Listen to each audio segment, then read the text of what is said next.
His next electoral chapter.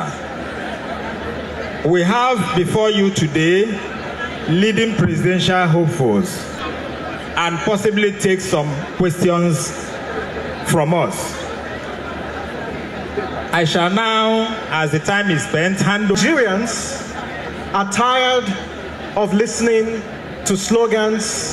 They're tired of listening to speeches, especially as we march towards a very consequential elections.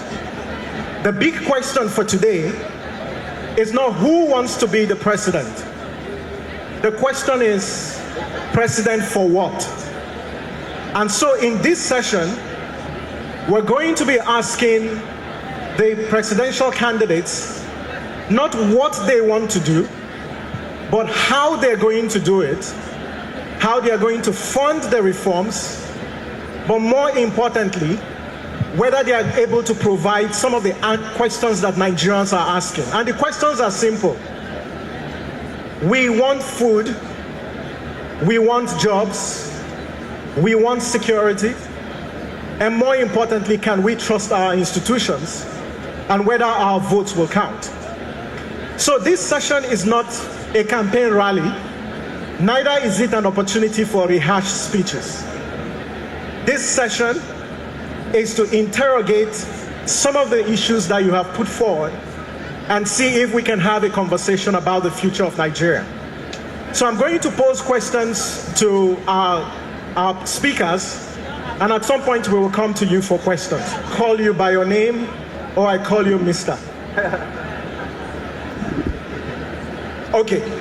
One thing that the opposition agrees with is that Nigeria needs to be reclaimed, and our current trajectory needs some repurposing. You all collectively agree that to remove an incumbent, you need a coalition. Why is it that the entire opposition has not built consensus around one candidate? Is it a question of ideology? Is it a question of strategy? Or it's your personal ambition? And maybe to be very personal, will you agree to step down for a candidate where evidence shows that that candidate has a better chance of clinching victory? And we will go this way because you are seated in alphabetical order. And you have 2 minutes to answer this question. Why is it that the opposition is not coalescing around one candidate? If you all agree that you require a coalition to trump the incumbent. Well, thank you very much, everyone. We welcome you to Port Harcourt, but to go straight to the point, I disagree with you that we need an opposition to defeat the incumbent. Only if the opposition is opposed to the incumbent. There must be ideological differences. We must be a spectrum of people who are different from the people who are there. If you support removal of fuel subsidy, you are not different from the government in power. If you support and live a corrupt lifestyle, you are not different from the government in power. It is the people, the Nigerian people, that will defeat the incumbent, not their friends who do not want to change the old order. The question you also ask is, will I step down for someone if they have better chances? The question is, what do they have chances to do? Is it the chances to continue more of the same or to change the trajectory of Nigeria? I'm not here as a presidential candidate to manage Nigeria's decline. I'm here to change the country for good. If anybody is willing to change the country, I will work with the person. But I will not work with anybody who simply wants to replace the old order with an older, even ricketier order. That's my position. Thank you. Okay, thank you. Amechi.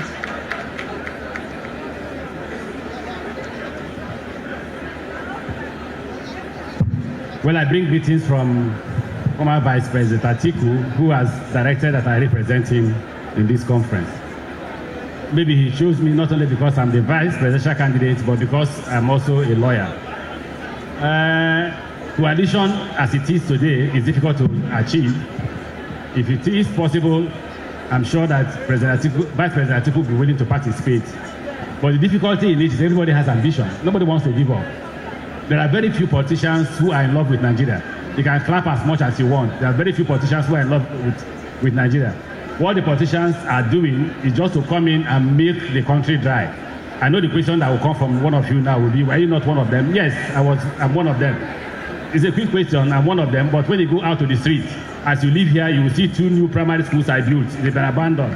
The road across was built by me. The road here was built by me, so I'm different. And ADC provides for you a different kind of leadership completely. If you can't perform, please don't vote for us. That's our position. If you can't perform. When we were campaigning, especially me, I said to the world, literally every politician contesting for election, apart from him and some few others, have held one position or the other. So why are you finding it difficult to choose from one? Go and do a referendum on all of us. Look at those who have stolen your money. Don't vote for them. Look at those who are exhibiting their wealth. Don't vote for them. Look at those who have governed states and say, what have they governed? What have they done? So coalition may not be able to work because individual politicians have their ambitions and they don't want to give up. And since they don't want to give up, Nigerians should come together and vote for experience and capacity. That's what I think. Well, thank you very much. Thank you, and thank you for the honor of going to speak to this wonderful audience. Well, when you talk about coalition, the first is to ask, coalition for what? If the coalition is for good governance, to tackle the issues affecting Nigeria, I agree on it, and I still think it can be achieved. However, when we talk about coalition, we have to first examine people's records, starting from their background, their competence, their capacity, their commitment and character to be able to drive that new process. If we have somebody who I'm convinced will do that work, of course, yes. We're already talking with each other. How do we come together? Today, the most important thing we need here is unity. But that will be unity of purpose. Unity.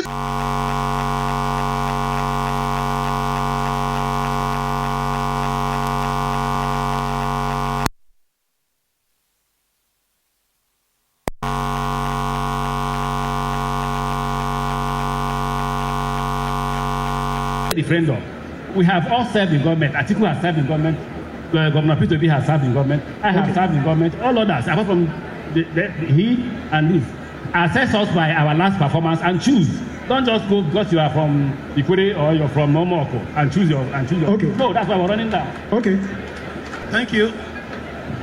I pay my respect to the Nigerian Bar, the learned state, the lordships of the bench, and fellow Nigerians. The question you have asked is the most important question for the political class. Because the political class, they are struggling on how one another. And who is going to go next to continue mismanaging the economy? People just want good government. They don't care if the professional politicians succeed or not. They care about why is it that every 4 years we hold elections and nothing changes, and if things change at all, they change for the worse. Now the question you're asking has been brought to us before. The Social Democratic Party, which I represent, has had interaction with the professional politicians. There was a time when they wanted to come with a coalition to come to the SDP, and we had negotiations with them. And from that interaction and negotiation, we discovered 3 things. One, that they don't care about ideology. They just want to win and figure out later. Okay. In the case of the SDP, we are committed to Chapter 2 of the Constitution, fundamental objectives and directive principle of state policy. If you don't subscribe to that, you cannot even be a councillor in SDP. Okay. And they don't subscribe to that. Okay. Secondly, we don't rotate power based on ethnicity and religion, your turn or my turn. Okay. We do it based on your understanding of the needs of the country. Thirdly, we do not measure candidates with respect to how much money they have, what they call war chest. So for that reason, we are just going to the Nigerian people to form a coalition with the Nigerian people. If, however, because the professional politicians are also part of the Nigerian people, if they come and subscribe to Chapter 2 of the Constitution and subscribe to the ethics and ethos, we will work with them. Thank you. Expressed the possibilities. But since you have the mic, let's pivot to the discussion on the economy. Now, the most topical conversation in today's Nigeria is the fuel subsidy conversation. Now, I've listened to virtually all of you. Some of you have criticized the policy, how it's been implemented. Some of you welcome it.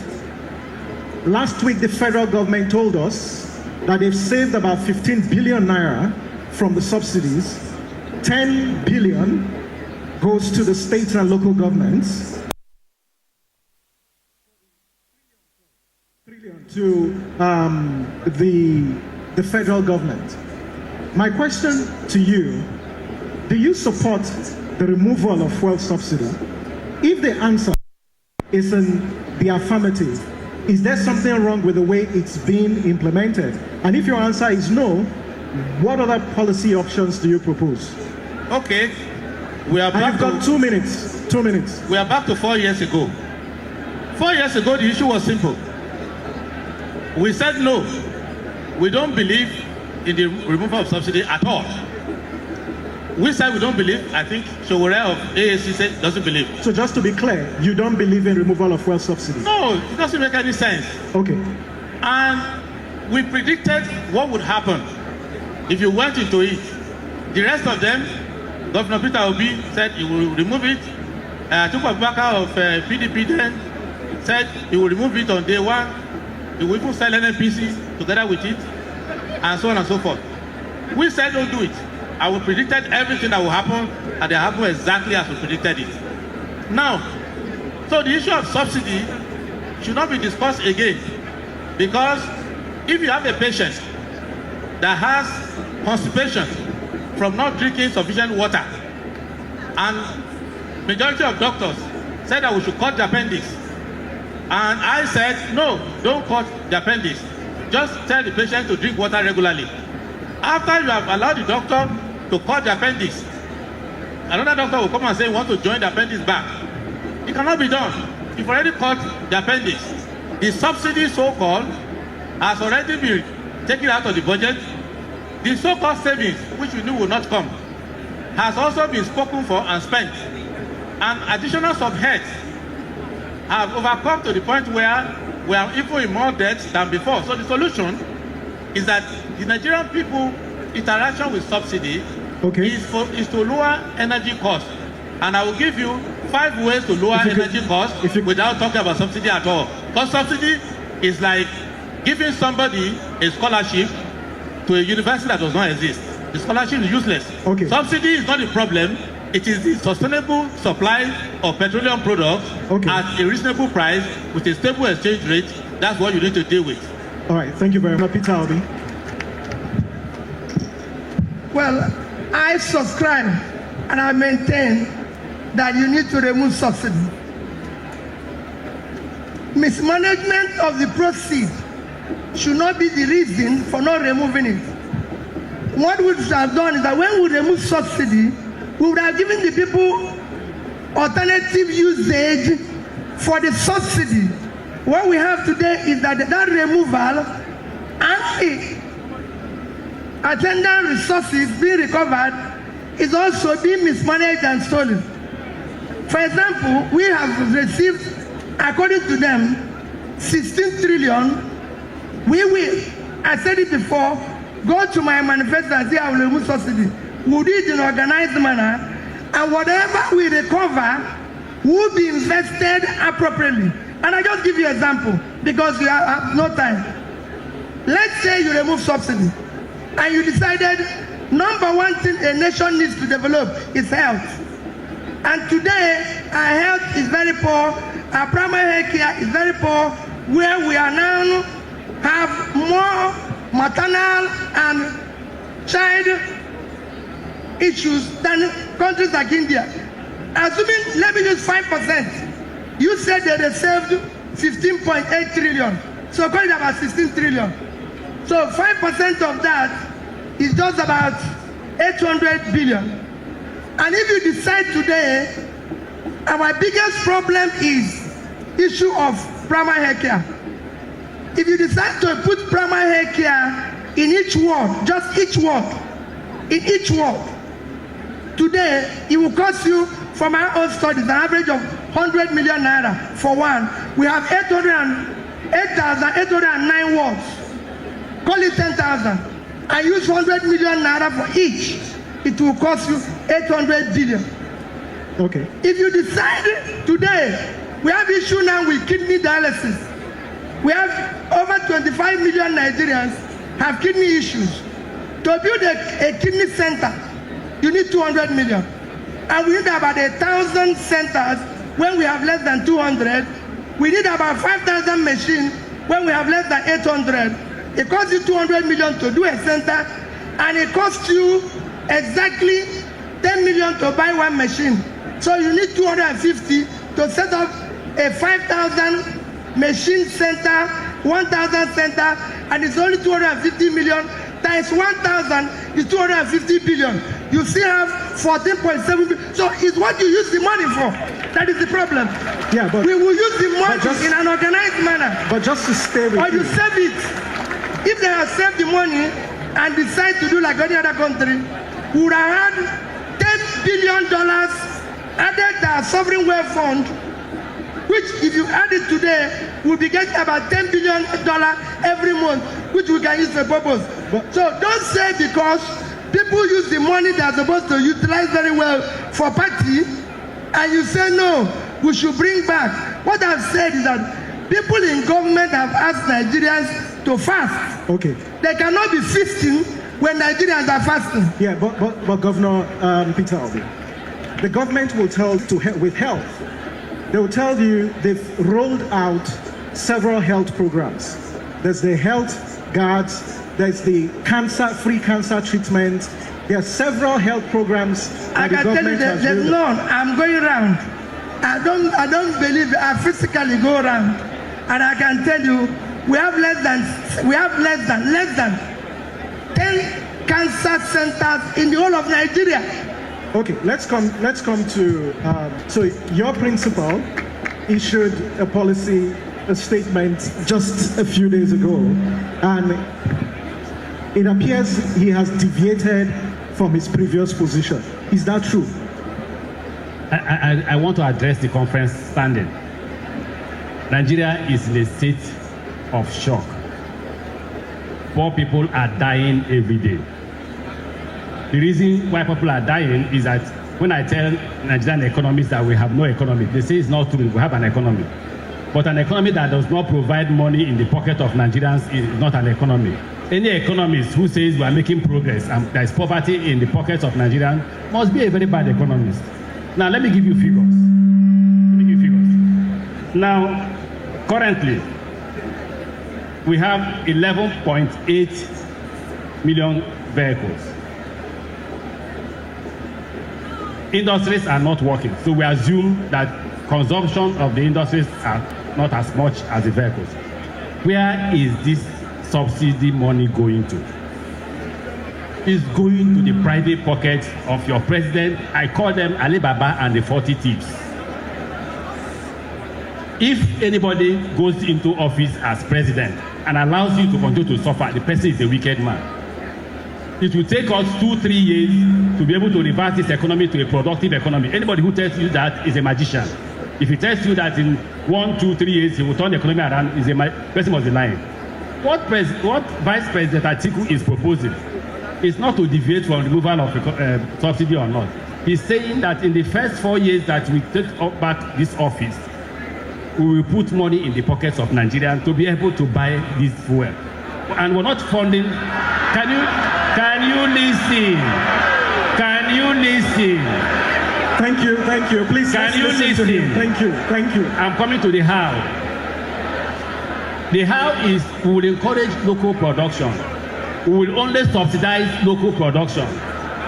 How is you provide cheap crude for them to refine and sell at a cheap cost. That way individuals will be able to buy fuel.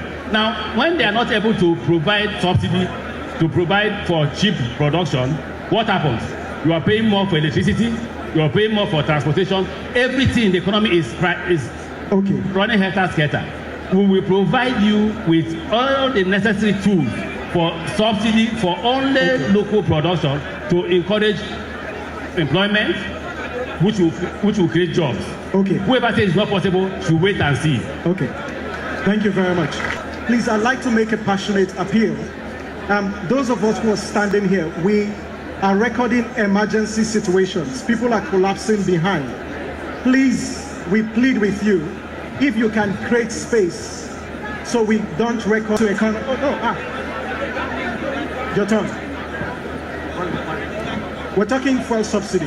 Where you stand, should we remove fuel subsidy? And if we do, what do we do with the savings? And if your position is no. If there's anyone who has been consistent about non-removal of fuel subsidy, it has been me. And it took Amechi and his principal almost 10 years to catch up with me. They have now reversed their position on fuel subsidy. The question about subsidy is, who are you subsidizing? You are subsidizing the elite, you are subsidizing the governors. The only people who are doing well since they removed subsidy are the governors of states. And when they talk about subsidy, they make it sound like they have not removed subsidy before. I was a student in 1989, they removed subsidy. In 1990, they removed subsidy. They said Nigeria will be better. We are in 2026, they are still removing subsidy. They are robbing Peter Obi to pay Bola Tinubu. That is what removal of subsidy is all about. The poor people of this country only benefit from subsidy from petrol, gasoline. There is no subsidy on kerosene. What did they build with it? There's no subsidy on A1 jet fuel. What did they build with it? Please, don't let these politicians lie to you. I love one thing that Amechi said. He said, apart from Sowore and Adebayo, the rest of us have been in government and we have failed. They have no business coming back. Yes. It is, you guys should be apologizing to the Nigerian people. Let me say one more thing. Stop lying. Let me say one Stop lying, Sowore. No. I said judge us by our achievements. No, I'm adding failure to it. Say so. Don't put it. Okay. One other thing I want to say is that when it comes to subsidy, right, transportation policy is important. We have a former governor of Rivers State here, Amechi, who built a rail line that went nowhere. If that rail line was working, subsidy would have been working for the people of Rivers State. Okay. I'm not attacking you, but your records are here in Rivers State. Okay. And we cannot ignore that those of you who have governed before, who refuse to subsidize your people. Peter Obi did not subsidize education in his state. Lecturers and doctors went on strike for 13 months. Okay. You may like him as a person, but he did not perform as a governor. That is the truth. Okay. And we can't keep pretending that there's nothing wrong with Nigeria. Thank you very much. People who have run Nigeria up to this point. Thank you very much. I will not remove subsidy. Thank you. Because the poor in Nigeria Thank you needs to very be much. subsidized instead of the rich. We are already subsidizing them with waivers.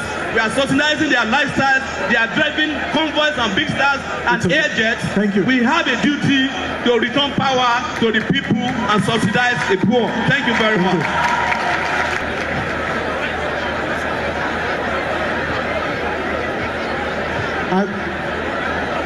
I think that we're here to have a conversation, and in this conversation I would like to implore, because yes, you have a right of reply, but we would not have a productive conversation if we do this back and forth. So please, as much as possible, let's refrain from any form of attack so we can have, a very robust discussion. Now, let's talk about security. You want to reply? Okay, I give you 1 minute to reply. You can turn on the mic. I know Sowore very well. He knows I know him very well. Playing to the gallery will not make you win the election. You will not win. Now, why Sowore will not win is not you shouting. There are no more than 24,000 lawyers who are here, and there are 93 million voters. So 24,000 should vote for Sowore and see whether he will win. That's not the issue. Let's go to what he said. Who are those from Lagos? There is Lagos Abeokuta, Lagos Ibadan Railway is working or not? In my time, it was working. I don't know what's happening under Tinubu. There is Abuja Kaduna Rail working or not? What happened? Now, where are Rivers lawyers? Please take Sowore around. Where are the Rivers lawyers who are present? Take Sowore around. Okay. Sowore, I said I built that road. I built this road. I built this primary school. I built that primary school. Sowore, what is your experience? All right, go. When politicians are talking, close your mouth. Yes, you have the right of reply. Yes, you have the floor.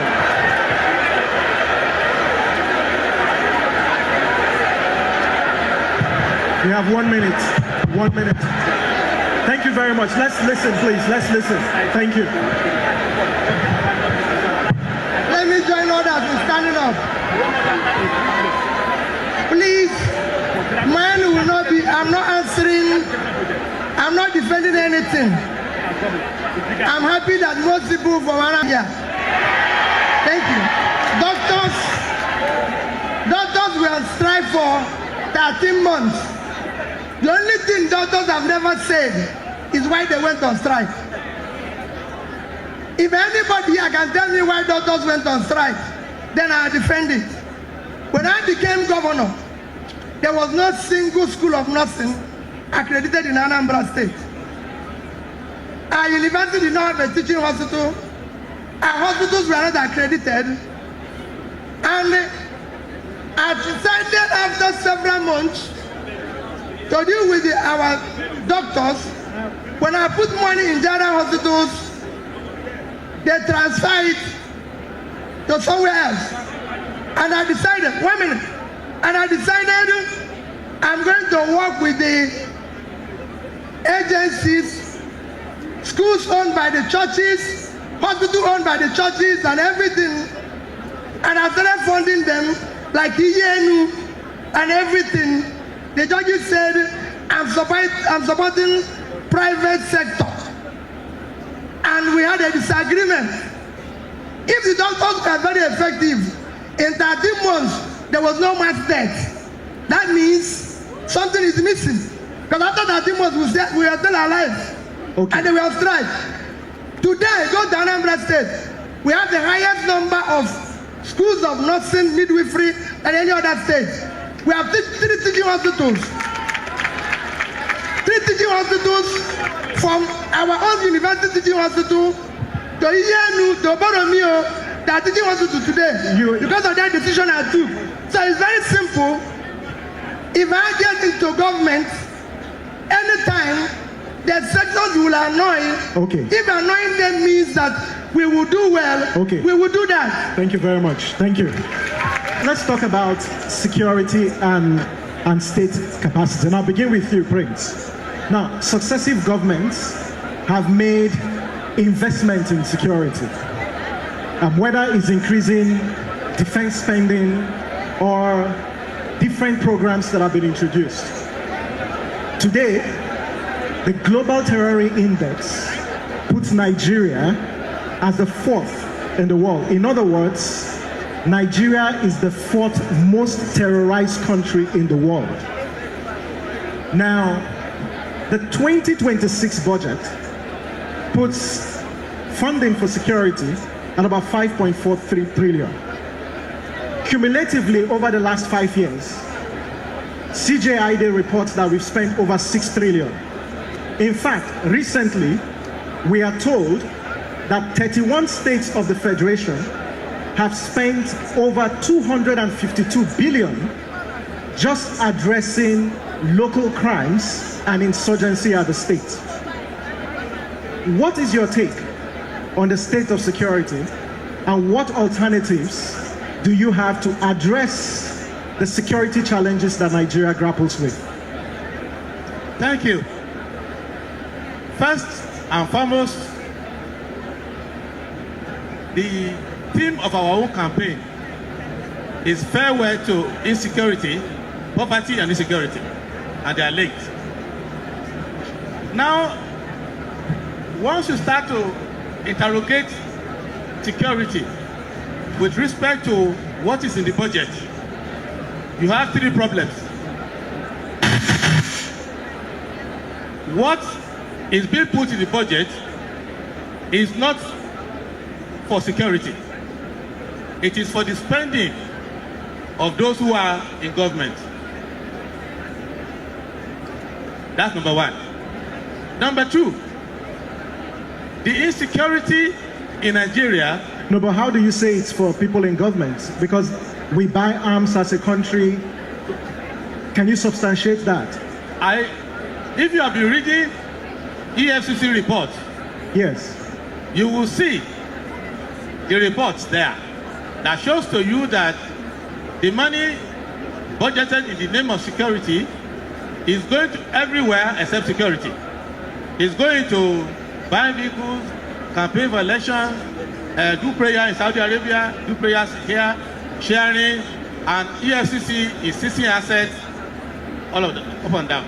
Both those who are in politics, those who are in government, and those who are in the military. So don't let us pretend that we don't know. We are lawyers here. We are the ones who go to court to prosecute them or defend them and all of that. What I'm letting you know is that the greatest sin of Nigeria is to pretend that we don't know that something is happening that's happening in front of us. But what do you intend to do to fix the insecurity? If you let me even lay the problem where I can fix it. No, I think we should go to the solutions. No. Because we know the problems. No, you don't. You are misdiagnosing it with your question. The terrorist is your government. The people in government are the terrorists. So how can you say that you want to fight terrorism when the terrorists are in the villa? And the terrorists are running the government. And the terrorists are the one in Zamfara using terrorism to mine gold and use the gold to fund campaign and become chairman of campaign. Okay. And you are there, you don't want to recognize that. You don't know that it is those who work in security and those who are in government who are the beneficiary of this kidnapping money. All right. You don't know, please. You were attaching all kind of drama here. Let me put facts clear. I understand, but no, don't start with me by keeping to time. You didn't keep to time earlier. Let us respect the rules. No, I did. You did not have counting here. I did keep so to the point time. I'm making is this. Let us make it clear. Yes. What is clear today, if you want to know the truth? If you remove these politicians who you keep re-electing, they will go away and their terrorist partners will go away. If you keep re-electing them, the terrorists will continue because they and the terrorists are in partnership. Okay. And if you are talking of fiscal, okay, in Buhari's government, let me tell you something clearly. In Buhari's government, and some members of that government are here, when they were leaving, in addition to all the stealing, theft, and all of that, they left 33.7 trillion in money they printed without appropriation of National Assembly. And they used all that money to buy dollar at official rate from Emefiele and turn themselves to trillionaires. Okay. So, and all of that money, substantial part of it was taken in the name of security. Therefore, in conclusion, Prince. Yes. Your government is more terroristic than the government of Afghanistan or Sudan. So that is why you are under terrorism. Yeah, but Prince, question. What you're saying, your policy proposal to fix insecurity is to remove the government or those who are in power, because I've not heard concrete things, concrete actions to address things like farmer herders crisis, like the communal clashes, like There's several security challenges we're grappling with. Okay, let me tell you. All these are the diversionary things. I go around the country. I know 774 local government with my 2 feet. There are no harder farmer clashes anywhere. What you have is this. The people who kill the local communities are not herders. I'm a herder myself. I'm closer to 1 million number of cattle I have, and I've not killed anybody before. So what I'm letting you know is that the government of Nigeria has the thing I'm going to do 3 things. Yeah. 1, if you govern the mining cadastre properly and identify miners and let miners know that in any territory where you are operating, you are responsible for any killings there, because the killing that is going on in Nigeria is the killing of people trying to displace people from areas where they are identified resources. Secondly, the Office of National Security Advisor, as passed by the ONSA Act, I will amend it. Okay. Because that is where they are warehousing all the problems that are now managing insecurity expenditure framework. I'm sorry, I have to cut you. The last point. If you can do that in 30 seconds. The last point. You will need to give Nigerians a people's army.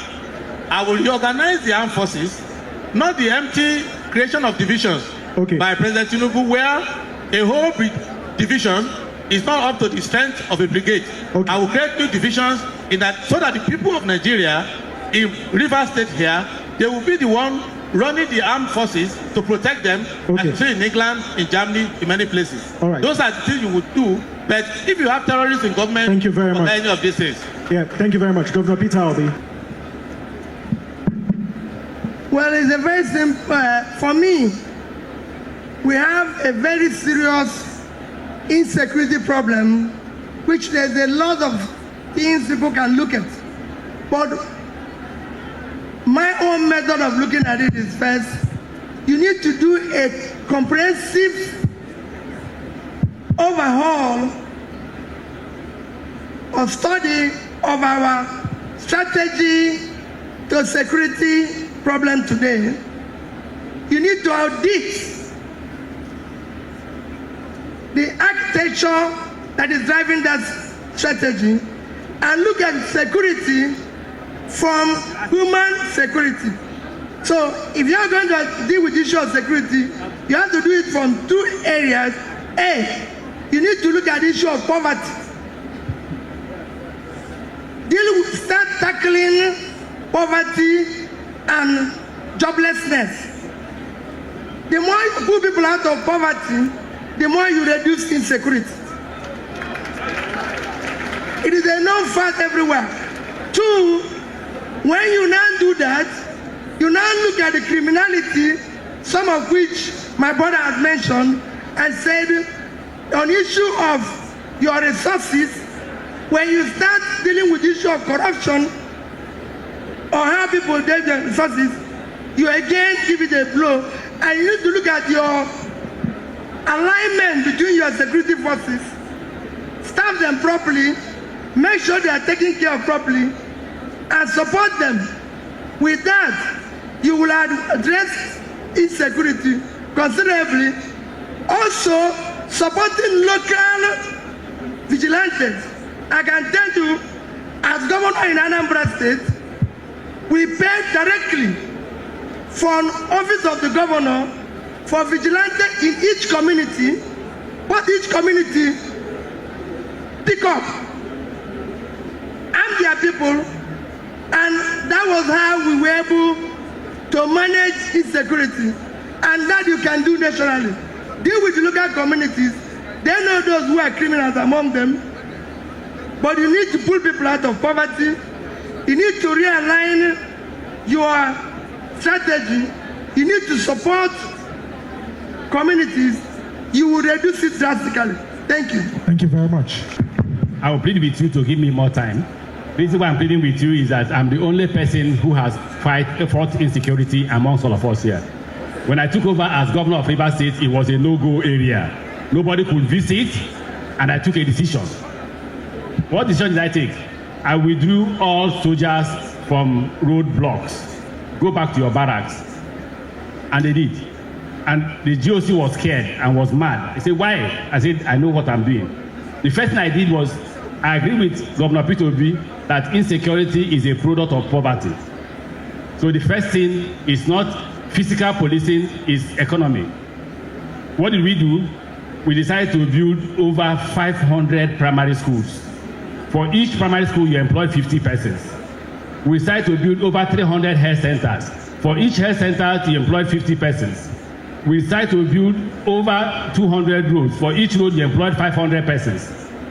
Then, once the economy started improving, crime began to reduce. So, that's why I give more time. Just wait, don't clap. Because I say judge us by our performance and make your decisions.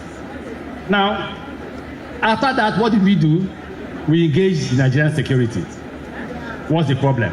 Equipment, we buy you the equipment. We went to the president and sought for approval to buy all the necessary equipment that they needed, and we bought them. We made sure there are consequences for action. So the kidnappers had to choose between two options. Option A, I kidnap you, I run the risk of losing my life because they will shoot. Or I go to take the employment at the health center or at road construction or primary school, and I live my life.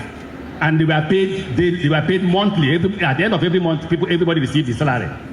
What did I do? I declared free education. And free education was me going to school, establishing parent teachers community association. I paid the school fees of every child. I paid it to the association, and I asked them to run the school from that. The responsibility of government is just to pay salaries. I made sure that every health center can take you free of charge. How did I handle that? I went to each health center and paid the doctor for every patient he saw. I paid the doctor for the patient. I said, bill every patient. We paid. That's why when we talk about subsidies, he said, what is government doing with their money? What is government actually doing? You have removed subsidy from this, petrol. You have removed subsidy from electricity. What are you doing with the money? The money is going to Alibaba and the 40 thieves. Sorry, sir. Hold on. Because I will go to what are we going to do differently from them? What Atiku's government will do differently from them, whether 1 minute or two, please.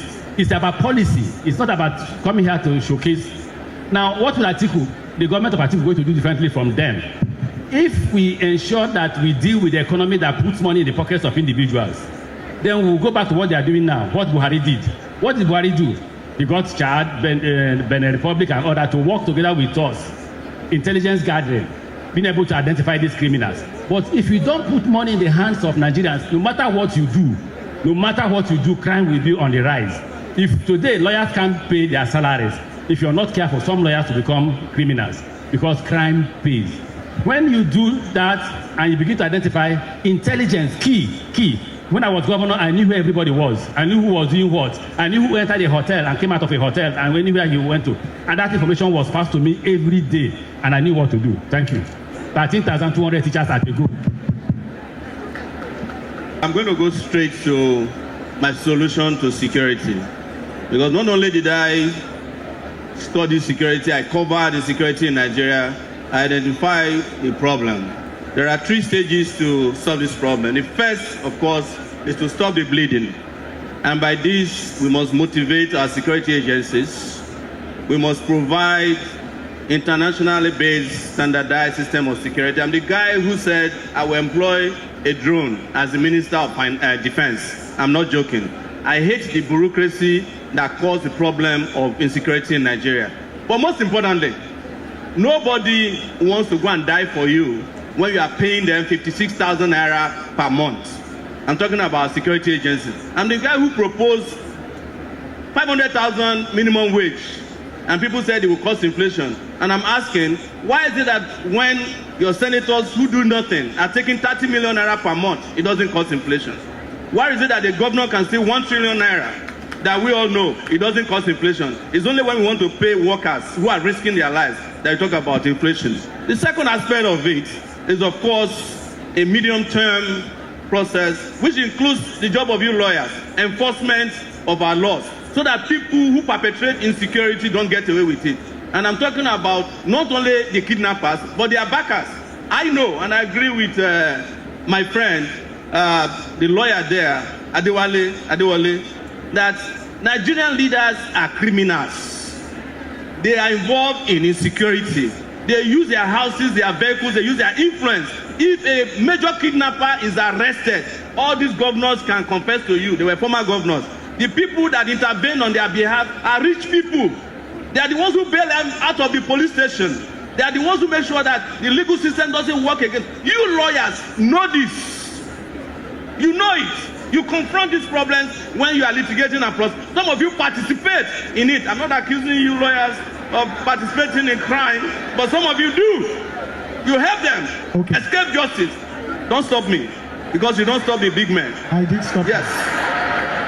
But most importantly, and that's the last part, that's very important, we cannot solve insecurity in Nigeria without addressing inequality. The reason why our young people prefer to kidnap more than they will stay in school is because it's more profitable to kidnap people and make money quickly, because their leaders are living flamboyantly and they want to be like them. Their mentors are living flamboyantly and they want. So we must address inequality, and that is why, as a political party, the African Action Congress has stated that we will invest in free education so that children can stay in school. There are 13 million of them that we need to take off the street. That is 13 million potential kidnappers that you are put in school. We are going to build 1 million homes, public homes, mixed income housing. It will provide jobs for gazillions of people. We have an economic program that will transition from this fossil fuel-based economy to a green economy. Our agricultural value system will be different. All of this take people out of the street, give them jobs, give them dignity, give them a different lifestyle, so that you do not have as many people who are engaging in crime as you are having now. Finally, I want to tell you that terrorism in Nigeria is an industry. It's an industrial complex. I agree with our brother Adewale that until you take out the terrorists in government, you can't take out the terrorists on the street. Thank you very much.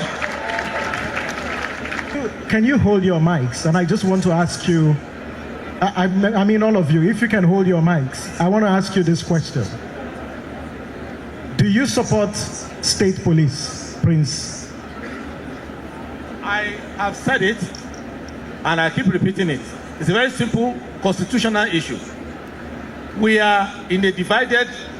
Do you support state police, yes or no? It's not a yes or no issue, it's a thinking issue. Okay. Don't put me in Tinubu's monolistic thinking. No, but that's not what I'm doing. No, let me tell you simple. Okay. It's a principle of law.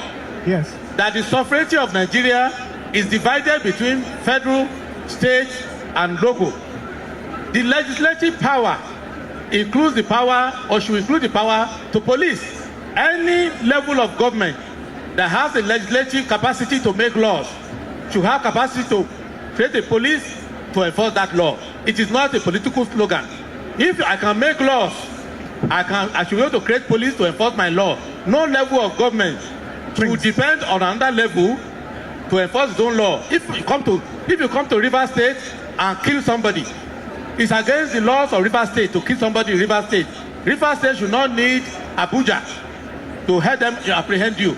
Well, every level of government should be able to create its own law enforcement mechanism, including policing, because they all have their own courts. Will I be right if I say you support? Does that mean you support state police? I support police at every level of government. Federal, its own police. State, its own police. Local government, its own police, because that is how it should be in federalism. If you are practicing federalism, it's not a gift from the federal government to the state. It's an inherent right of every level of government to create its own policing system. The reason why you are discussing it because under the military, they use decree to abolish the policies, and they use decree to give you a constitution that is not federalistic enough. Okay, so what's your position? The current proposal is a trick. Is a what? It's a trick. Trick? A trick by President Tinubu to fool everybody. Okay, Governor Peter Obi, state where do you stand? Well, if you had said police debate did not start today, it actually was mentioned when we were in office. Like he said, I believe that every level of government to the community should have a form of their own security system. It's not whether you call it state or police or anything. They should have their own security system. Like it's been mentioned here, issue of kidnapping. Everybody knows that as governor, if you kidnap somebody, you the kidnapper and your house will go down. So it's a very simple thing. We had a law to back it up. So every level of government should be able to have their own form of security system, including the community. That's why I said I bought vehicles for over 200 communities, including the markets, including the churches in Anambra State, to provide their own security. Not the way they are doing it now, as if it's a gift. It should be a properly articulated system that is properly supported and funded, so we don't create another arm that will become terrorists. Thank you. Huh? Okay. Yeah, they'll just bring it. Yeah. Yes, you can proceed, Governor Amici. You can proceed. Again, I come with the issue of experience. As the former chairman of Governors Forum, the Governors Forum met and decided to support, no, some of us decided to support state police, others refused. When we voted, those who refused won. And I thank God they won, because my idea has changed. In place of state police, I support community policing. But I need to talk with Vice President Atiku to know what his views about policing is. But for me, as an individual, do I support state police? No, I support community policing. Why? Balance of forces. If in every village you have community policing, then the criminals won't come into the village, because they know that as they are carrying weapons, there are enough policemen with weapons to resist them. The reason why they are successful is that there are not enough security forces in those communities where they invade. So for me, I support community policing, but for my presidential candidate, I need to speak with him to know what is his ideas. Okay, is there a difference between state police and community police? Yes. What's the difference? Yes. Don't forget, I'm the vice presidential candidate. It means that he and I will sit in virtually nearly every issue. We will discuss that. But what is the difference between state police? State police is funded by the state and controlled by the state. Community police is at the local level. And the idea is not who controls it, actually. The idea is to know who is a criminal, to know how to manage each community. So, for instance, I come from Ubima. If the criminal is in Omawa, he can't come to Ubima because there is a police station and there are armed men who can take them on. All right, yes. Support federal police. I support state police. I support local government police. I support campus police. I support even township police. And we already have all of them. But I have a proposal. We must remove security votes from governors. Put it in an escrow account, so that if we hire state police, if they don't pay them, we pay them from that escrow account. It will be dangerous to have irresponsible police commissioners in the hands of the governors. I am a person who suffers from police abuse on a regular basis. It is in my own interest, personal safety, not to support irresponsible policing. Let's ensure that if we are a federation, we are truly a federation. And what that means is, I don't know why we are debating state police. The Constitution has made it clear. All the federating units must be able to control their own security. But your governors are stealing local government money. We must make sure that they have autonomy. We must also regulate and standardize. What do I mean by regulation? If any of the state police agencies go rogue, the federal police must be able to move in, take it over, and ensure that they stop acting rogue. That is the only part of my own caveat regarding state police. Otherwise, I support policing at all levels. And also, they always already have police at all levels. What is Amotekun? It's state police. What are the vigilantes doing? It's state policing. What is Agbune Chamber? It's state police. The difference is Agbune Chamber is rogue.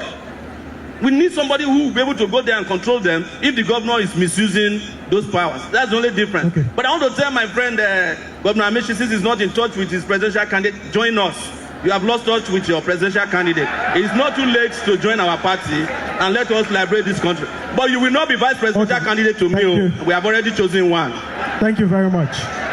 Okay, colleagues, we've been joined by the presidential candidate, former governor of Cross River State, Donald Duke. You're welcome to the panel. Let's give him a round of applause. Thank you. I'd want to give you time to catch your breath because we've had a very riveting conversation cutting across the economy, the security, which is where we are. But before we go into discussion around just with this discourse on security, can you tell this organ what alternative policy propositions you have to deal with the insecurity challenges that Nigeria grapples with? My colleagues, and my apologies for coming late. There's a general principle of governance that anything that is essential must be local. So for instance, if water or electricity were essential, you have to localize it. You couldn't produce water, for instance, from Sokoto and pipe it down to Port Harcourt. Security is local and has to be, it's essential and has to be local. Bearing that in mind, obviously I support devolution of policing, but that's only one aspect of it. The fear is the abuse. To get around that, I think the first charge is let's deal with our judiciary. As long as our judiciary is not up to scratch, then there'll always be that fear. So it works, judiciary and policing, it's all law and order.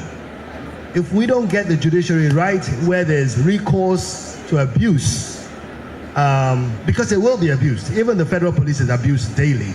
So the abuse will be there, but now you're devolving the abuse, as it were. If you have a weak judiciary, if you have the kind of judiciary we have now, and I'm not here to exculpate the judiciary, but if you don't do anything about it at that level, then the fears that have been expressed by various sources and various people would be real. Now, are we going to have a perfect system? No. But let's remember one thing. 80% of policing is intelligence gathering. Only 20% is enforcement. As it were, the intelligence aspect of our security is very, very weak. You would think, for instance, that Boko Haram, that has been around with us for over 15 years, we should have infiltrated their ranks by now to know who they are, how they operate, the source of funding. We're still groping in the dark. Foreign countries have more intelligence about our environment than we do. We spend more time in enforcement than intelligence gathering. And like I said earlier, intelligence gathering is 80% of policing work. But they go hand in hand. We can postulate all the virtues of local or state policing or local policing, community policing. But if you don't have a strong stopgap in the judiciary or the magisterial level or whatever levels, okay, I think it'll be an exercise in futility. Thank you. And the question is, what's your position on fuel subsidy? Do you support its removal, or its, I wouldn't say retention now, because it's non-existent at the moment. But what's your position on fuel subsidy? You can't remove what doesn't exist. I postulate there's nothing like fuel subsidy. You see, from every barrel of oil, there are about 7 or 8 products, depending on the type of crude oil you have. Some even have as much as 12, right? The ones that really pertain or concern us are PMS, petrol, and diesel, largely, maybe LPG. Now, if you refine it, there's some that, like aviation fuel and all that, those that have premium value. Petrol, because it's an engine, and diesel, because it's the fuel that runs your economy, and it's a gift that nature has provided us with. Honestly, economically, there is no subsidy in that thing, right? Because you see, when we were doing swaps, we said about 300,000 barrels of oil in exchange for petrol. No one ever mentioned the byproducts. No one knows what went to it. And that's why I believe it's the biggest scam that has been perpetrated in this country. I don't believe there's a subsidy. But even then, look at it from another angle. If you, for instance, the moderator, you are a farmer, you produce 10 tons of maize annually, and you consume one to keep your workers going, to keep your family going, are you subsidizing your family? This is a gift that nature's endowed us with. We cannot compare the price of petrol, where we produce or we have the raw material for, with that operating in countries that do not have. Okay. Right? You've got to use what you've got to get what you want. And okay. So one last word. For me, the overall essence of government is productivity of its people. So if that is the vision or the mission statement of government, all the factors that have to do with productivity must be made abundantly available. Okay. We have all known forms of energy, from the crudest, which is slavery. Slavery was about energy, to hydrocarbons, solar, water, you name it. The other argument people come up with, which I find nonsensical, is that, if energy is cheap here, petrol is cheap here, it'll find its way across the borders. Are you going to punish your citizens due to your inability to police your borders? And besides, you can dye your petrol a peculiar color. You have NIA and all these agencies around, and they can trace it back. But I think there's a lot of mental laziness when it comes to the administration of the country. Okay. The question is, if the federal government told us last week that we saved as a country 15.8 trillion, so where did that savings come from? If you say there's actually no subsidy anywhere, where did the savings come from then? That's if you believe what they say. Are you saying the federal government is lying to us? That's if you believe what they say. I'll repeat that. I don't believe what they say. And I've been privileged to be involved. This whole subsidy thing started during the reign of General Abacha, right? And I was a member of the National Economic Intelligence Committee at the time. And we went through the books one after the other in great detail.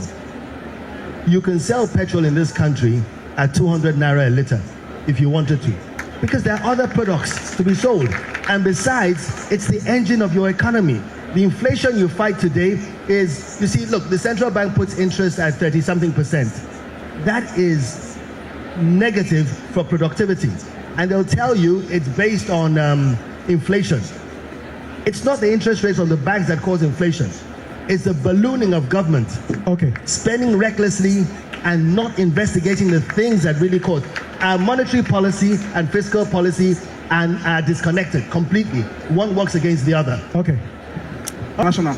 Now, in Nigeria, it seems as if it is all politics without governance. We don't know where policy should stop and governance should begin. Year in, year out, we always ask for change. What change in particular?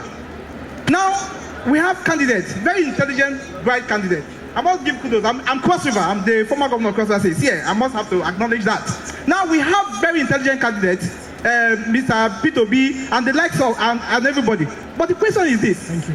What change? What policy drive? What consistency are we bringing to the table, other than winning elections in Nigeria? Thank you very much. My name is Dr. Chioma Emuka. I'm directing my questions to our former governor, Mr. Peter Obi. Under Maslow's hierarchy of need, we know that in that pyramid, the widest part of it talks about food and shelter. And in Nigeria today, we are living an austere life. Abject poverty has taken over. And under your campaign, there's this slogan, "We don't give shishi." Madam, your question. Yes, that's the question. Your question. Under that, people are saying that we don't give shishi means forget prosperity and welfare of the people. So, sir, we want to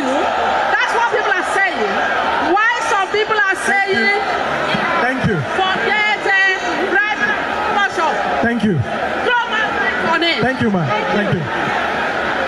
Number 3. No, I'm next. Okay. We have always been talking about we are the leaders of tomorrow. Okay. I am getting older. Okay. I cannot even afford. Observed over the years that INEC spends billions, hundreds of billions conducting elections. People stay in the sun, under the sun, morning till evening to cast their vote. But ultimately, the decision of who gets elected lies with the courts. It's the courts that decide who becomes elected into a political office. Okay. So my question is, what are you going to do to ensure that the civic responsibility of our people, as we are told in social studies, casting our votes, is transferred back to the people, and election-connected litigations are reduced to the bare minimum? Okay. Thank you so much. My name is Oba Jefan from MBA Owerri branch. The problem of Nigeria is institutional failure. The individuals are stronger than the institution. And in a situation where the individuals are stronger than the institution will be as good as dead. Your question. Your Excellency, Mr. Peter Obi, I have a personal question to you on behalf of the bar. Please, the question is, what will you do if you happen to emerge as the President, Federal Republic of Nigeria, on the issues of individual being stronger than the institution? And what would this institution, how would this institution regain its powerful nature? Thank you, sir. That question. Candic Elijah, my question is to all the candidates. And I want to know, our country is divided, very divided along ethnic, religious, and other divides. So how will you bring about unity? Because when we have issues and they are not addressed as a national issue, but ethnicity and religion comes to play, okay, we cannot move forward. Then also, what about the right to self-defense? I'm sorry, we can only take one. We can only take one. Thank you very much. Blessing Isaac, and I stand here to ask this question as it affects democracy and governance. Democracy and governance, you know, when we refer to its dichotomy for the South and Northern Nigeria, for instance, and other parts of the country as well, can we say that Nigeria has positively benefited from the dividends of democracy and governance as it stands today? Or is democracy particularly for the political elites of this country? Thank you. I'll take. Madam, yes. Good afternoon. My name is Judahana Sylvanus Ekeng, and my question is directed to Sir Peter Obi. Have you considered that technology may be the major solution to the problems in this country as far as security is concerned? Okay. Statistically, persons over 23 have increased in the amount of bank apps that they have. Have we considered the possibility of geo-tracking, that a person who is facing an insecurity crisis can easily tap an app on their phone and inform the government of their last known location? Have we considered technology as a means to address issues of insecurity? Thank you. The lady. Okay. My name is Abdurazak Saadatu, and my question is directed to all the presidential aspirants here. Now, you made mention of providing long-term solutions to the insecurity issues that is currently ravaging Nigeria. Now, the issue is that we need a short-term solutions. What are those short-term solutions you have for us? Okay. Now to the Senator. I just want to ask all the presidential candidates of all the political parties here to respond to this question. In a country where the president declared that it is his turn, in a country where the president said all is fair in politics, in a country where the president says grab it and run away with it, what are you individually and your party doing to make sure that elections will count and our votes will be protected? Individually, you and your political party, what are you going to do, or what are you doing to make sure that votes will count and the process will be transparent in a country where there's already a declaration by a president? Okay, no, just hold on. Abba, the Premier Abba of Africa. My question is directed to Mr. Peter Obi. We have 25 million out of school children. We have 17 million naira in die starvation currently. We have over 40% unemployment rate, and we have over 60% of multi-dimensional poverty in all areas of human affairs. Okay. What can you do, and how can you do to remedy this situation within a timeline of 3 years? Thank you very much. The question is this. I am surprised. Who are you? Can you introduce yourself? My name is His Royal Highness Oba Rufus Olarewaju Ajayi Arilewola II. Kábíyèsí. Thank you very much. I am surprised none of the presidential candidates say anything about the fundamental flaw of Nigerian character in the constitution that we are operating right now. God, when He created this world, told us, let there be light, let there be human being. God did not say, let there be armed robbers. God did not say, let there be insecurity. Okay. We know Jesus Christ died in between two things. We know there must be more bad people in society than the good ones. Yes, what I'm trying to say is that I want them to say something. Are they going to change this constitution so that we have a good constitution that we say, let there be light, let there be good people, let there be security, don't let there be armed robbers. Thank you. Understand me? To the clergy. Basically, my question is just to Mr. Peter Obi. What are the very first 3 things you are going to do the first year you come into office as the President of Nigeria, knowing that you have been fighting corruption, and that once you get into that seat, corruption will fight back? Thank you. Thank you very much. Then the gentleman. Ali Chibuzo. Now, we all know how APC came about by several parties coming together. Several parties coming together to form the APC. Now, my question goes to Your Excellency, Mr. Rotimi Amaechi. You made bold to say that Mr. Sowore cannot win the presidential election. With all due respect, I also make bold to say that, with all due respect, sir, you also cannot win the presidential election. Why can't all of you come together to have one party? Okay. Because we know that Mr. Peter Obi is the most popular of all the candidates here. So why can't you come together and give him the support to go against the status quo? Thank you very much. My name is Prince Charles Ibe. I am from Enugu State. My question is on what bothers all of us. Number 1, I am from the north. I am an Hausa man. I am from the east. I'm an Igbo man. I am from Lagos. I am a Yoruba man. The question. How do we deal with the issue of ethnicity in this land? Thank you very much. Thank you, sir. I will start with the person who said, I can't win the election. You know what I wanted to ask where he comes from. Where he comes from will give you the reason why he's asking the question. But again, among the opposition, the Atiku Amaechi ticket appears to be the brightest. If you look in this hall, I'm the politician. Don't shout. Both of you either be in court or waiting for court cases. I'm the politician. I've been a politician since the age of 22. I'm 61 today. So imagine 40-something years ago. Now, we have discussed coalition. So I'm surprised he's bringing it back.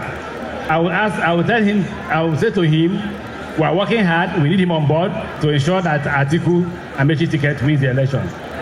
Now, I would like to answer the guy who asked about all is fair in politics. I think it was Dino.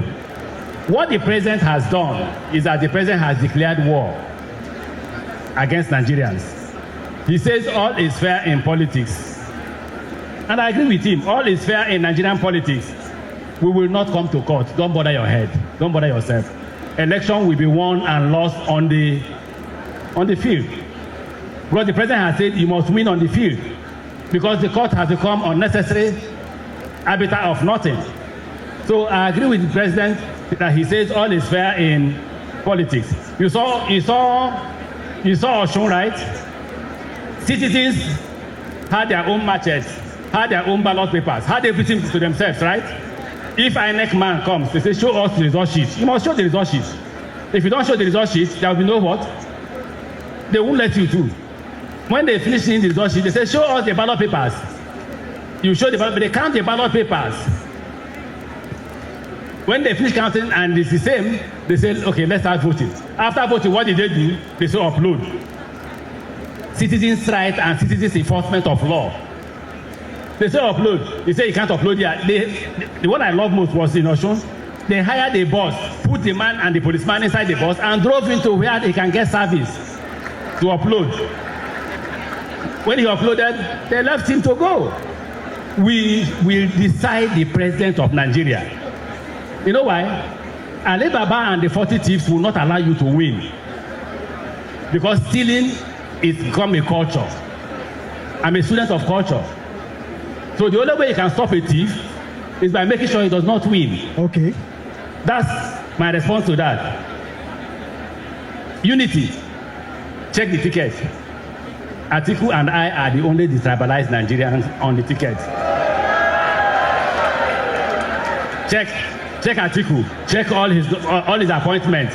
Check me. Check all my appointments. When I was Minister for Transport, I had Mamora as head of agencies. I had George Moalo as head of agencies. I had Dakuku as head of agencies. I had Hadiza as a head of agency. They come from different parts of Nigeria, including George Moalo.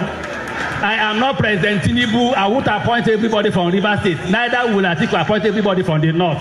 Vote for us. Governor Amechi, these people you called, some will say you didn't appoint them. The president appointed them. Oh, wait, okay, well, you're correct. I was a minister. But the law of all the laws say they shall be nominated by the Minister for Transport. That's what the law. Section 1 of MPA law says the Minister for Transport will nominate, and I nominated Hadiza. Go and ask her.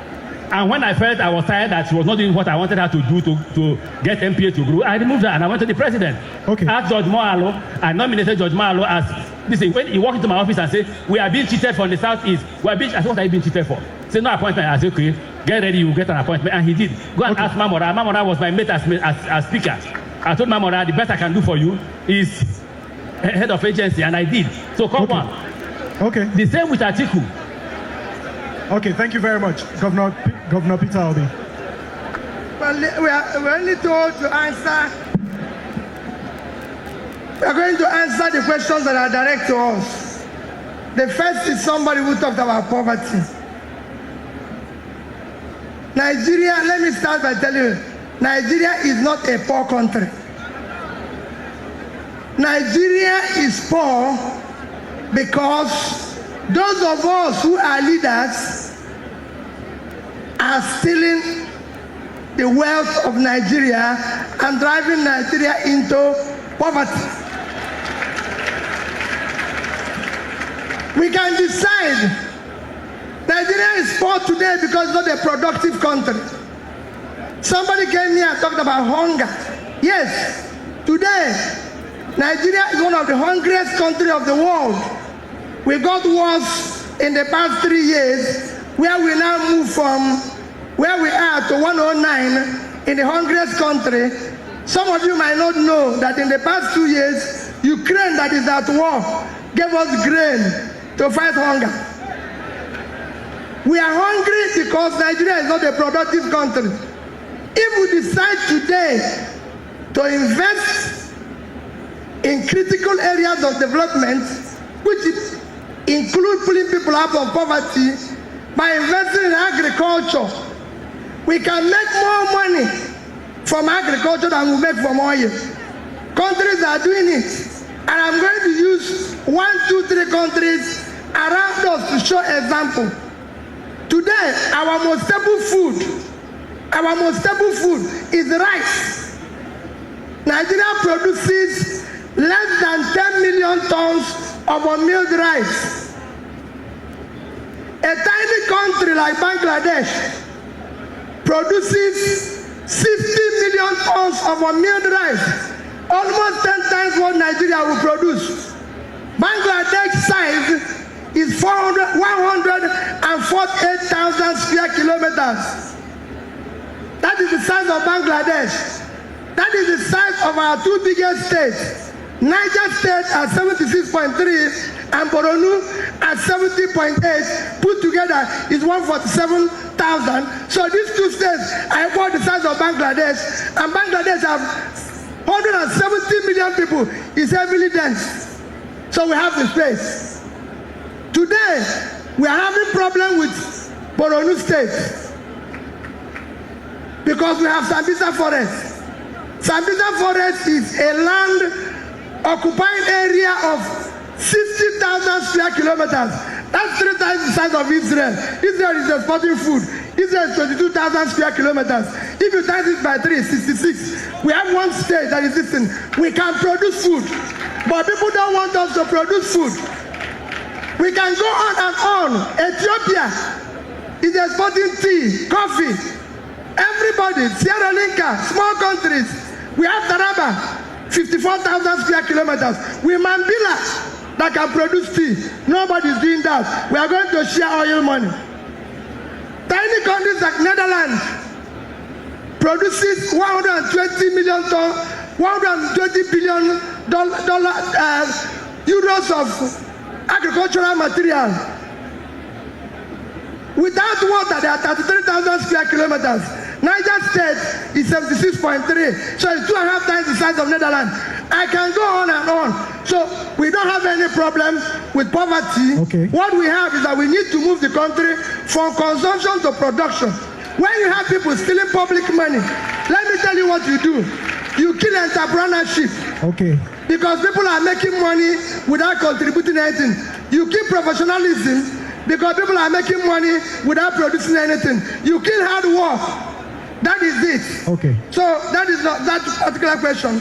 The next question I was asked particularly is issue of religion. Somebody mentioned issue of people being stronger than government. Nobody is stronger than government. It is the people in government that are allowing the rascality to continue. Otherwise, we have law, and nobody is above the law anywhere. Otherwise, let that person who is stronger than government go to even Cotonou here and do it. They will arrest him, but they are here causing confusion. Okay. The question of ethnicism, we don't have ethnic or religious problem. It is politicians that are dividing us. No tribe buys bread cheaper. No tribe buys food cheaper.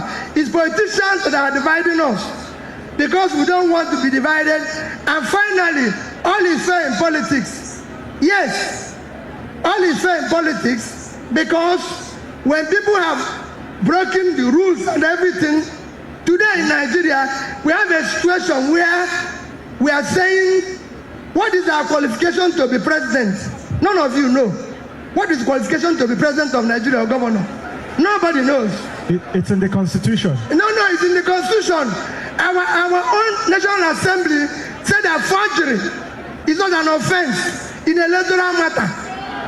Our own assembly said that nothing is. So when we have a case of where we the leaders, a case of where lunatics have taken over the asylum and decided to cancel all laws that makes it work. So all is fair because that's what we need to sustain the rascality. Governor Obi, I don't know if I heard you clearly.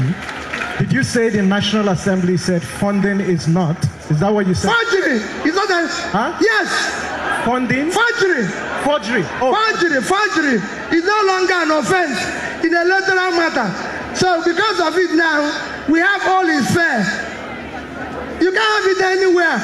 No, Governor Peter Obi, I think let's put this in perspective.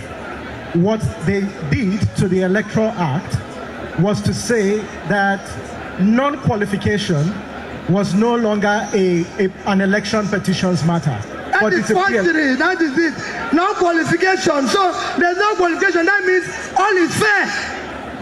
All is fair is all is fair. But it's still a criminal case. No, it's an electoral matter. Yeah. In electoral matter. Yeah. If you remove it in electoral matter, why are you going to say it's a problem in another matter? We removed it where it needs to. The process through which people come into office is far more fundamental than what they do in that office. Okay. That's where we'll start. Thank you. Thank you, and God bless you. Thank you. If you take one general question that was asked to the candidates. What we need to understand is that government reflects the level of consciousness of the people. At no time have we been faced with an opportunity. Moderator, maybe you have one house first. Maybe you have one house. Go ahead, start. Colleagues, we're running out of time, and please let's listen to the presidential candidate of the SDP. Thank you very much. Go ahead. Okay. Let us get something clear. Today we are here for people's politics and governance. It starts with the people. For you to get a government of your choice is your fundamental right. And if you get it wrong, you will only be complaining from generation to generation. The problems identified by the interveners here has to do with poverty, for example, and why we don't get government right. The only way we can get it right is to govern according to the Constitution of Nigeria. Okay. According to Chapter 2, Fundamental Objectives and Directive Principles of State Policy. Okay. It is not an individual thing. It is a process thing. For example, here, you are talking of food insecurity. I don't know about others, but I can say categorically, I am the only one on this stage who is a net producer and exporter of agricultural products. I have farms in 11 states. I produce, even in my own residence, you can't come to my residence without seeing dozens of cattle. Okay. And I am one of the largest producers of rice by Arewa farms. Okay. What I'm bringing out is that if you listen to my good brother, Governor Peter Obi, he's a net importer. He imports and sells. Next, and all those things that he does. No investment personal in agriculture, no investment of the state in agriculture. Therefore, you cannot talk of food security by saying that we must do agriculture when you have had opportunity to do it, you don't do it. Next thing is that all the questions pertaining to institution not being strong and all of that, let me say one thing clearly. We don't have a government, not only the one who is there now by President Tinubu. Since 1999, we have not had a government close to what we wrote in the Constitution as a government. Okay. So when you don't have a government, all the ideas you are bringing, using technology, we can disagree on policies. The nature of politics is that politicians, political parties will disagree on policies. Okay. But what you cannot disagree upon are three things. One, the method of forming a government by democratic elections. Two, the method of governing according to law. Appropriation Act must be obeyed. The priorities in Chapter 2 of the Constitution must be implemented. Three, there must be accountability and running away from corruption. If these are not your criteria, you will keep voting government after government, and the generation will pass away, and the problems that are simple to solve will remain with us for as long as possible. So your choice is to vote candidates and parties according to the issues and according to verifiable records. Thank you. Thank you very much, Governor. Well, I'm only interested in two of the questions asked. One was from Dino Melai, my former friend. Yes. And he was asking, and I agree with him truthfully, that how are we going to protect our votes? In case you don't know, there are people in this hall in large numbers in 2023 who voted in an election, said they won, and abandoned the mandate. They did nothing to fight for their mandate. Don't make that mistake of voting for those kind of people again in your life. I'm serious. I am standing here. If anybody takes a vote on an election I won, the person will not be president of Nigeria. I can assure you that. Even if we take my life. And it is the reason why we must not rely on judges and lawyers to determine our elections. I came here because I was told that to win election in Nigeria, you must be friendly with lawyers and judges. We don't want our elections to go to your courts again. We must determine the winner of the election on the day of the election, so that the only thing a lawyer will do in an election is to help us swear in the winner of the election. Nothing more, nothing less. If we can't get that, we shut down the country until we get the right leader who won an election. Second question is technology. Somebody asked that nobody spoke about technology. I'm the only person who has spoken about technology here today. And somebody was describing the Maslow hierarchy of needs.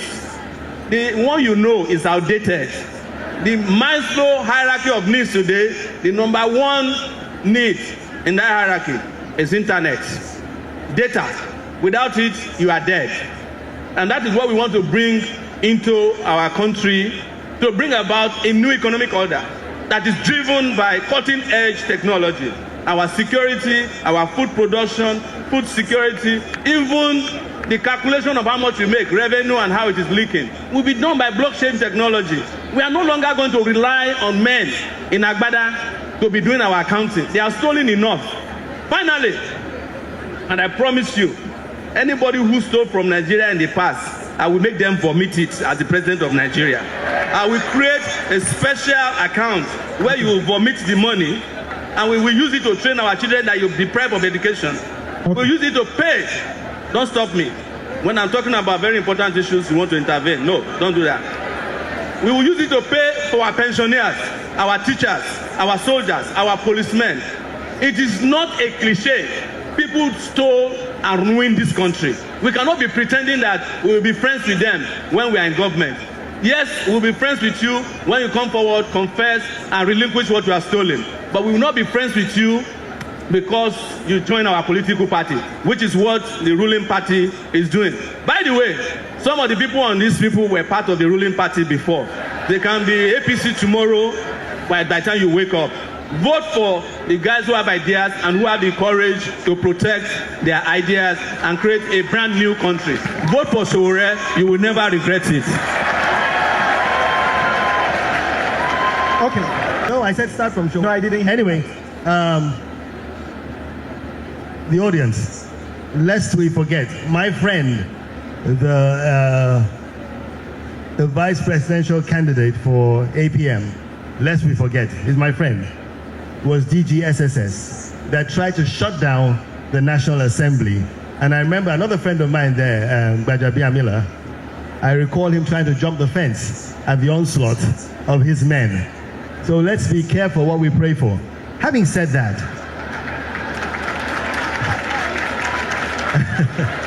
he wants to be vice president under a democratic system now. The fundamental problem with Nigeria is leadership.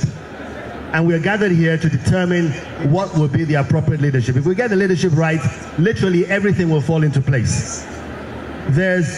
We need to ask ourselves, what is the fundamental essence of government? I dare say it is the optimal productivity of her citizens within a safe and orderly environment. If that is the mission statement of every government, then it leads to the next question, ethnicity. We don't hate ourselves. The issue is inadequacy. You see, when there's not enough to go around, I've got to use what I've got to get what I want.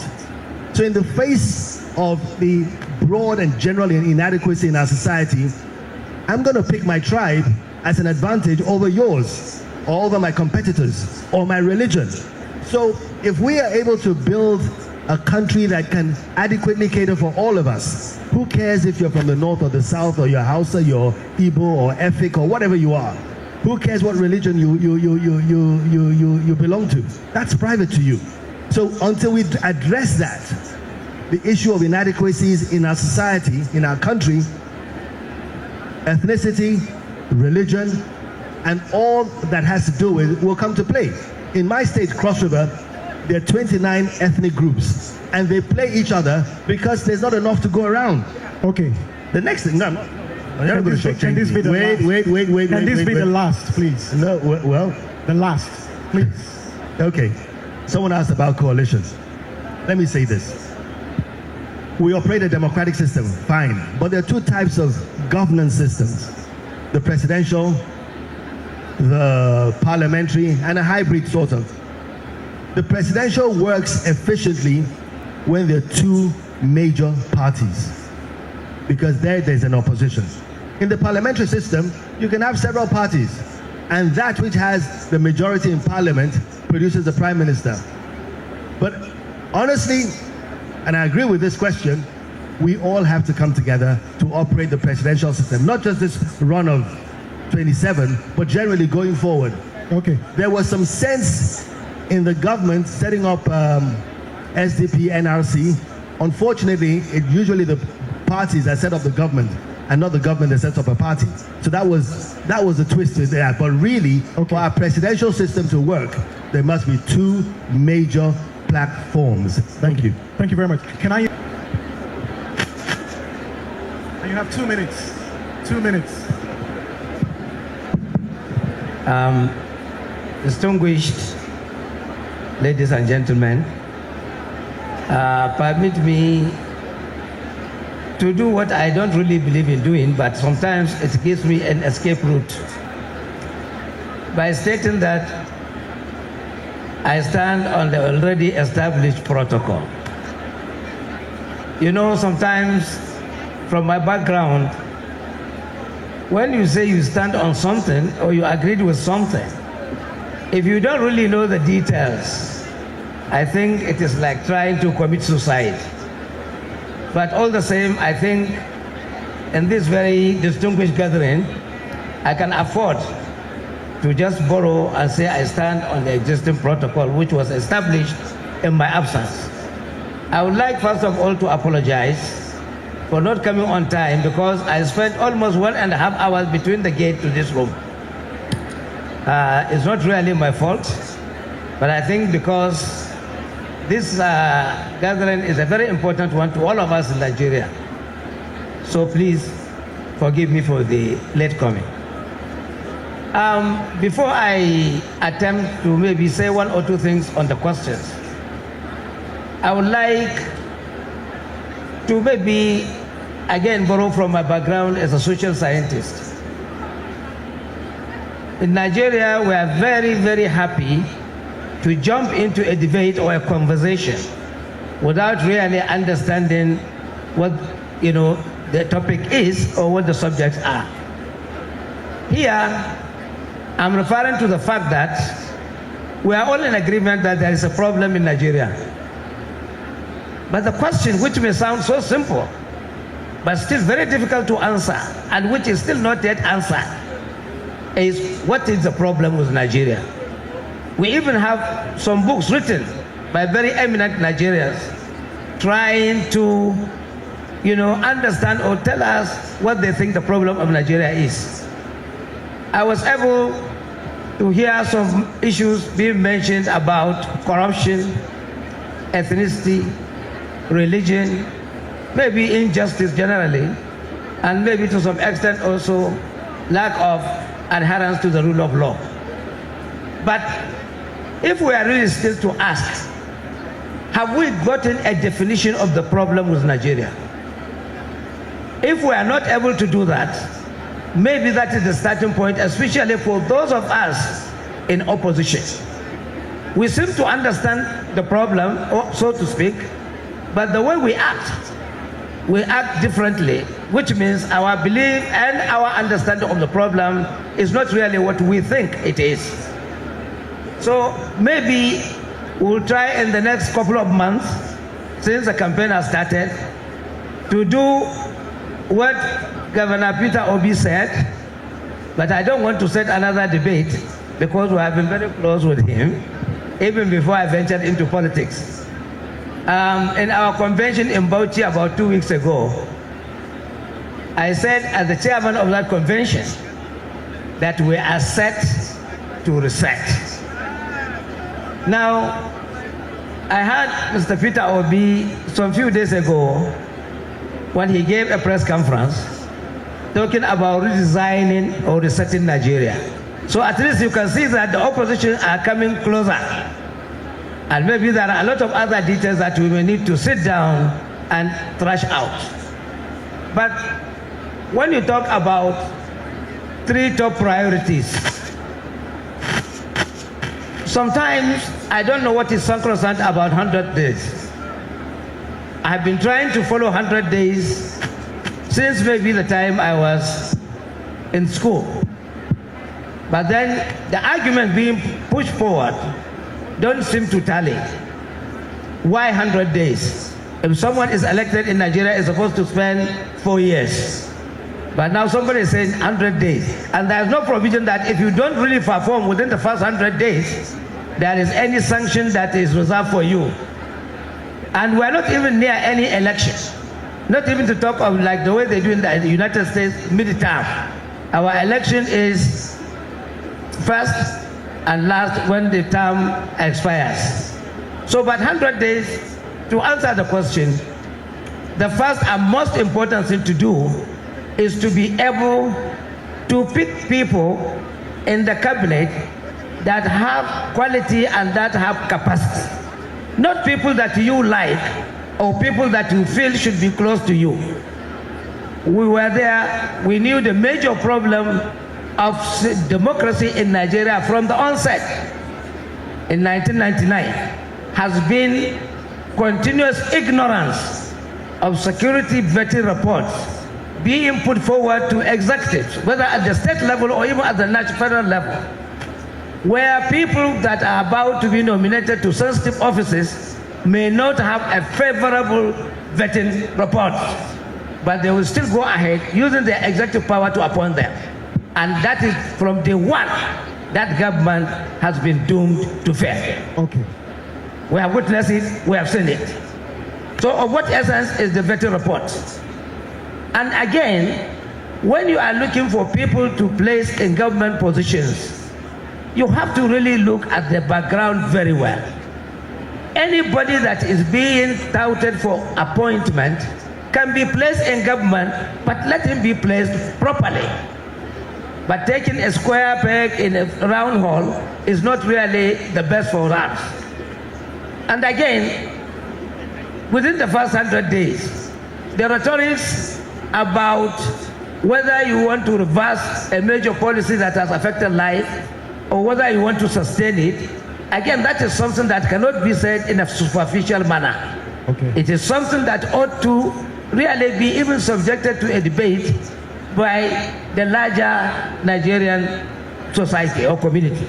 Okay. And therefore, I think the way we go about setting up to start our administration whenever we win election, I think it should be revisited.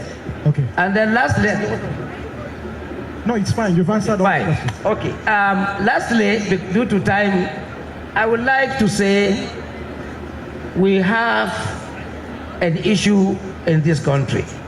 It is not about the party in government or those in opposition. It is all of us. And what is that? We all know what is supposed to be done, but none of us, or few of us, are attempting to do it. And we are never questioned, and nobody questioned them, or nobody questioned us. And I think until we decided that yes, Nigeria is supposed to be an egalitarian society. Okay. All Nigerians must be equal before the law. Okay. Until we are ready to do that, we will remain at the station for a very long time to come. All right, thank you. But unfortunately, in this current dispensation, if we are able to get into government, definitely things must change. Thank you. Thank you very much. No, if it's not fair. No, if it's not fair. Governor Duke? Why should I accept something that is wrong? If I agree with him. If it's not fair, I will not accept it. Doesn't mean I go to the court. I may not go to the court, but personally, I will not accept it. Governor Obi? I win. Lawan?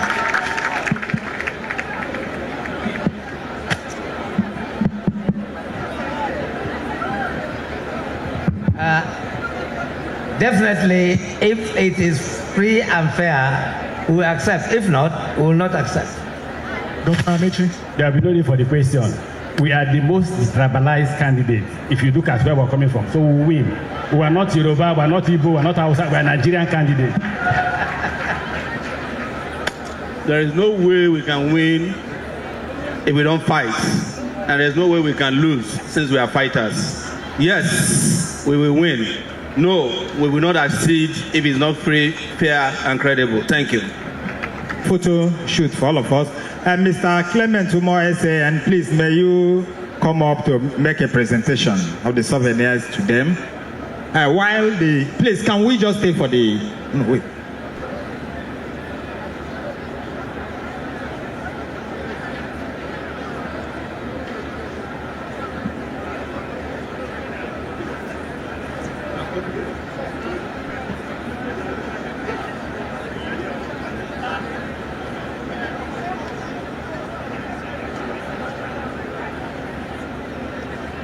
Yes, thank you all. I'm calling on Mr. Solomon Omo to present. I think we'll start with the moderator who has done an excellent job, Mr. Todo Samson. This is it? Yes. Okay. Where's the camera people? Camera, please. You on behalf of the Nigerian Bar Association, you've done an excellent job as a moderator. Well done.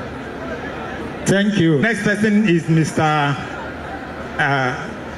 His Excellency, Lachimika Amechi.